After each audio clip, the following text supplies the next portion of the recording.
Ne verujem da politika traženja svetog grala ili, što bi stručnjaci za košarku rekli, skauting, traženje samo stranih investitora, da može u kratkom vremenu ili da može uopšte da dovede do brzog privrednog rasta, do porasta društvenog proizvoda, do povećanja zaposlenosti, do povećanja zarada i penzija. Mislim da to nije moguće. Nema te ekonomije koja može da ima rast, stabilnost i da otvori blagostanje svome građanstvu, koja nije utemeljena na jasnom planu kako da jedna nacija koristi svoje resurse.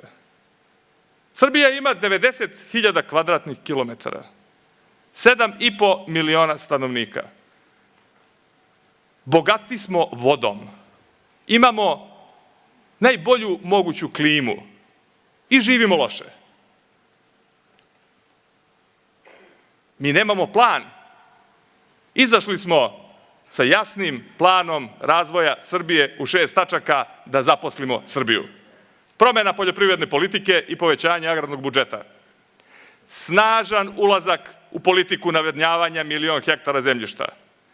Snažna ekspanzivna politika proizvodnje biomase. Ulazak u podršku građevinskoj industriji, 1,5 miliona stanova i kuća koji se greju na daljinsko grejanje, gas i električnu struju. Nužno je izolovati 2,5 milijarde evra, ogroman posao za građevinsku industriju. Sprovođenje strategije rudarstva koju je Vlada Mirka Cvetkovića za vreme dok je Boris Tadić bio predsednik države dostavila parlamentu početkom 2012. godine. 3,5 milijarde evra ulaganje u narednih 7 godina, povećanje bruto društvenih proizvoda od 1,5 milijardi evra. Jedna stvar, 6. tačka, koja deluje pojedinačno i neobično, ali je jedna od nekoliko ključnih pitanja za srpsku ekonomiju. Snažan, legitiman i legalan pritisak na naftnu industriju Srbije da sprovede veliku modernizaciju pančevačke rafinerije. Zašto je ovo važno? Zbog toga što je to jedna od nekoliko ključnih tačaka za ekonomiju naše zemlje, za poreske prihode, dakle za stabilnost fiskalnog sistema, za balans u spoljnoj trgovini, dakle za održavanje stabilnosti naše monete.